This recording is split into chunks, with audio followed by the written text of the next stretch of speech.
اسی دور میں حضرت مسیح کی ولادت ہوئی، اسی دور میں پھر انہوں نے اپنی دعوت پیش کی، اسی دور میں پھر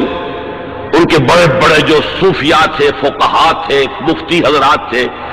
انہوں نے حضرت مسیح کو کافر اور مرتد واجب القتل قرار دیا اور اپنے بچپن سے انہیں سولی پر چڑھوا کے دم لیا، اگرچہ اللہ نے جو کچھ کیا وہ بالکل مختلف ہے۔ انہوں نے حضرت عیسیٰ کو تو رد کر دیا، انہیں ولد الزنا قرار دیا، حضرت مریم پر تہمت لگائی، بہتان عظیمہ قرآن کہتا ہے، مریم پر بہتان عظیم۔ بہت بڑھ بڑھ کے باتیں کی ہیں تو نے اور چھپایا حق، بہت بڑھ بڑھ کے باتیں کی ہیں تو نے اور چھپایا حق،